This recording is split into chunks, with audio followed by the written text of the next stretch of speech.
Je n'ai pas été destiné dès ma naissance à fabriquer des instruments de musique. Et puis voilà, je me suis lancé, j'ai fait des réparations, il fallait vivre, donc j'ai fait tout ce qui concerne la restauration de guitares et d'autres instruments. Donc c'était aussi bien des mandolines que des sitars indiens, c'était assez enrichissant. J'avais autour de moi quelques exemples, j'avais une Strat, une Ibanez, donc j'ai démonté, j'ai regardé comment c'était fait. Ça a donné lieu à quelques prototypes avant vraiment de se lancer. Cette guitare est assez unique puisque c'est véritablement la numéro 3 qui a été fabriquée dans mon atelier, que j'ai fabriqué tout seul à cette époque-là. C'est un manche conducteur, il y avait très peu d'outils pour fabriquer ça, c'était à la râpe et au rabot à la main, aucune mécanisation. C'est une pièce effectivement de musée, donc avec du palissandre de Rio, des micros, déjà Seymour Duncan à l'époque, on dirait vraiment une guitare antique, mais des repères en buis, de l'ébène, tout était fait à la main. Donc ensuite, cette période-là, je me suis lancé dans un autre type de modèle dont je n'ai pas de traces ici dans cette pièce, qui étaient des modèles plus accessibles sur le marché, plus tendance, on va dire. Cette période-là a été marquée par la visite dans l'atelier de Marcel Dady, qui a été mon premier contact professionnel. Du magasin de Marcel Dady, ça a fait un petit peu boule de neige. Pigalle en a parlé, j'en ai vendu à droite et à gauche, et le premier positionnement national est né, parallèlement avec une petite série d'articles dans les magazines français de l'époque. 82, naissance de la marque, vraiment la marque Lag a existé en tant que nom. Toute une recherche pendant une année sur les bois. Les bois, c'est évidemment ma passion. Donc c'est là où on a commencé à faire toute une recherche sur les érables français, les érables européens, pour finalement finir avec des érables canadiens, avec un approvisionnement régulier, des acajou qui venaient d'Afrique, etc. Le son Lag est né à ce moment-là.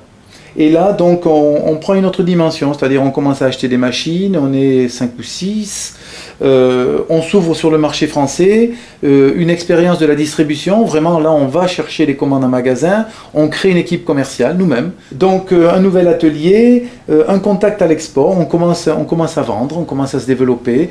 C'est tout petit, c'est à l'échelle de Lag, on n'a pas de gros moyens, mais partout où on peut se positionner, en Espagne, en Allemagne, on commence à avoir quelques artistes, ça devient passionnant. On travaille avec Dweezil Zappa. C'est une guitare qu'on a fabriquée pour Rory Gallagher, qui malheureusement n'a pas joué cette guitare puisque son frère nous a annoncé sa mort, je crois 2 ou 3 jours avant le départ de la guitare. Donc elle a beaucoup de sens, beaucoup de personnes ont voulu l'acheter et évidemment je ne l'ai jamais vendue. Une autre envergure.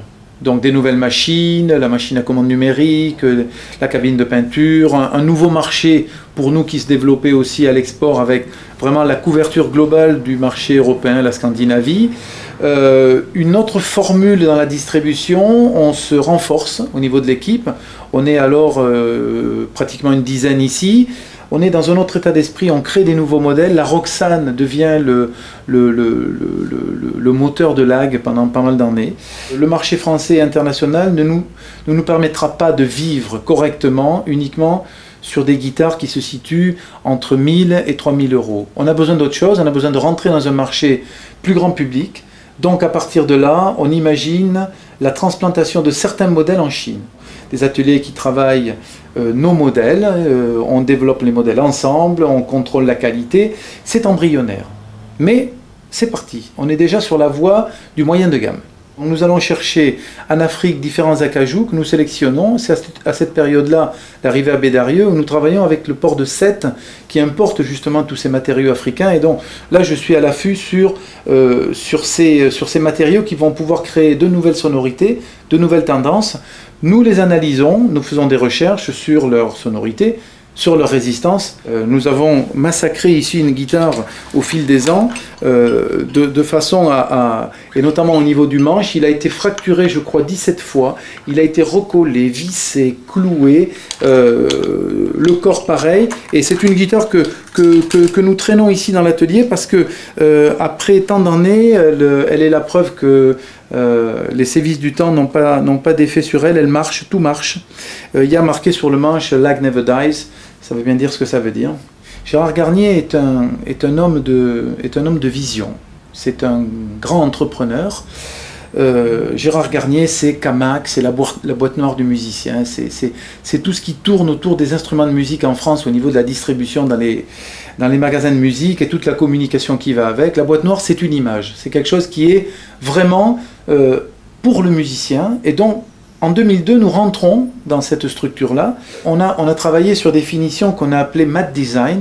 Et le mat design, c'est un ensemble d'événements qui vont du noir mat à l'alu, à toutes ces couleurs tendances comme les kakis, les oranges. Les distributeurs ont eu un autre regard par rapport à l'AG. Ils ont dit, tiens, l'AG amène quelque chose de nouveau, et un nouveau seuil a été franchi par l'arrivée dans le marché de l'AG de distributeurs d'un autre calibre. Ce qu'on ne pouvait pas avant imaginer, dans la mesure où on était toujours dans notre petit atelier avec des créations certes de qualité mais traditionnelles. Là on a franchi un cap dans le design et donc dans la façon de se positionner tout simplement sur ce marché international. C'est-à-dire que là maintenant nous avons structuré une gamme, nous avons des prix, nous avons bien sûr maintenant 3 usines en Chine qui fabriquent le moyen de gamme, donc nous avons un vrai produit distribuable par de belles compagnies. Alors nous sommes ici dans notre petit séchoir à bois qui est en fait la caverne d'Ali Baba, puisque c'est ici que nous stockons les matières précieuses, que nous les stabilisons au niveau hygrométrie. Ça veut dire que nous descendons tous nos bois à 7% d'humidité, ce qui est très important. Vous avez ici des érables qui s'appellent Hard Rock Maple, qui viennent du Canada, qui sont faits pour faire des manches. Vous avez ici tout notre stock de touches, du palissandre qui vient de Madagascar, de l'ébène du Gabon, du palissandre du Brésil ici derrière. Ces touches, une fois stabilisées pendant très longtemps, se transforment en véritables touches sur lesquelles nous faisons les opérations de calibrage, de radius, nous incluons les repères de nacre. Vous avez ici justement l'incrustation du modèle 25e anniversaire, et ces touches sont à demeure dans cette pièce, dans ce séchoir, pour des raisons de stabilisation et d'hygrométrie. Donc ici, nous sommes à l'étape de conception et de collage du manche. Vous avez le manche proprement dit, la tête, qui a déjà reçu son plaquage coordonné pour le coq, on verra tout à l'heure. Tout ceci est collé à plat, il n'y a pas de tenon mortaise. Ensuite, donc, on a ce résultat-ci, qui est vraiment très brut. Ces bois sont stabilisés dans l'atelier plus d'1 an après qu'on ait considéré qu'ils aient été secs pour faire de la lutherie guitare. Là, il y a eu, comme vous le voyez, un petit peu plus d'usinage réalisé. L'encoche pour la barre de réglage, qui est une barre de réglage qui marche dans les deux sens, donc tous les mouvements du manche sont rattrapables, quels qu'ils soient. Et en plus, pour plus de garantie, vous avez à l'intérieur, que vous ne voyez jamais, 2 renforts de titanium qui assurent la rigidité en ce qui concerne les vrilles et les voilages du manche. Après cette étape-ci, vous avez le collage de la touche, dont la touche a été préparée, usinée avec son radius, ses encoches, ses repères de nacre. Ici, c'est de la nacre noire. Elle va être collée sur le manche, mais avant, elle va être mise en condition d'hygrométrie ambiante en laissant la touche sur le manche pendant à peu près 24 heures avant de le coller. Ici, vous avez 2 corps qui sont en cours d'usinage. Il s'agit donc de 2 corps de modèle Anniversary. Bien sûr, ce n'est qu'une étape, la voûte n'est pas faite, etc. Vous voyez très bien les 2 parties, un érable dessus, un acajou, et vous voyez ici les pièces brutes qui correspondent à ces matières.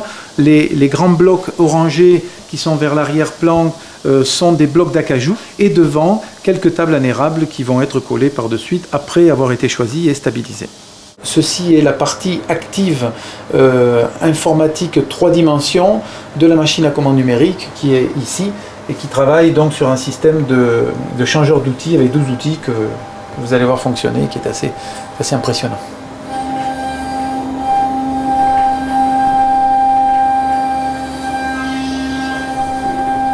Ici vous avez le poste de fretage, donc la pose des barrettes, avec les quelques outils qui servent à ça, un marteau, de la bonne frette en nickel-argent, un manche. Ensuite, on finit sur cette presse, qui est une presse manuelle, où chaque frette est implantée individuellement. Vous avez ici le poste où vraiment le travail de lutherie fine sur les manches est accompli. Donc là, ce sont des Arcanes AP2000, Prestige, Master, avec tout le travail d'incrustation de nacre, de coordonnées de tête. Ici, c'est le poste de ponçage-polissage après le vernis. après le vernis brillant. Donc cette opération ne concerne pas les modèles 25e anniversaire, parce que les modèles 25e anniversaire ont un vernis patiné qui ne subit pas ce mode opératoire. Mais cela dit, c'est un travail très important sur la plupart des guitares pour donner le dernier éclat et le dernier brillant parfait à la guitare. L'ensemble de la dernière couche est reponcé à la main avec des abrasifs très fins et à l'eau pour arriver ensuite par le polissage sur des tourets à polir avec de la flanelle et des pâtes à polir adaptées, à faire remonter ce brillant de façon parfaite. Ici, nous avons des étapes très importantes, notamment celle-ci qui vient d'être faite sur cette anniversary. C'est en fait la mise en teinte de la table pour faire ressortir les fibres de l'érable, qu'ils soient flammés, bouclés ou exotiques. Donc cette teinte permet de contraster le grain du bois et de le faire ressortir. Nous avons masqué la touche, car la touche n'est pas vernie puisqu'elle est à l'ébène. Elle est en ébène.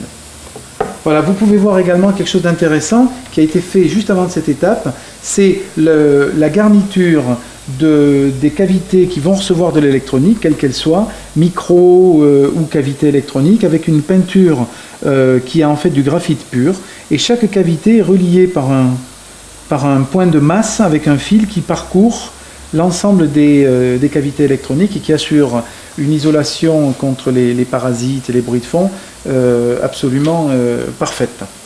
Ici, nous sommes dans une phase intermédiaire puisque nous avons appliqué sur la guitare 3 produits, un isolant et 2 fondures qui sont en fait des produits qui bouchent le port du bois, qui garnissent et entre guillemets, donne une gaine de protection à la guitare avant d'apposer les couleurs définitives et le vernis définitif. Donc ces produits sont des polyuréthanes, sont poncés entièrement à la main, et à ce stade-là, la surface de la guitare est revenue entièrement lisse et parfaitement plane pour accueillir les couleurs finales. Alors ici, nous sommes dans la cabine de peinture. Cette cabine de peinture est en fait un système ventilé dont l'air arrive en surpression par le plafond et chassé vers le bas, ce qui fait qu'il n'y a jamais dans cette pièce, même lorsque nous appliquons les produits, de brouillard en suspension. Nous avons ici le burst qui a été réalisé, c'est-à-dire le dégradé qui entoure la guitare, la mise en réserve et le démasquage des filets, que vous voyez sur le champ. Donc ici, toutes les étapes d'application vernis ont été réalisées. Alors ici, donc c'est la dernière étape de finition sur le modèle Anniversary.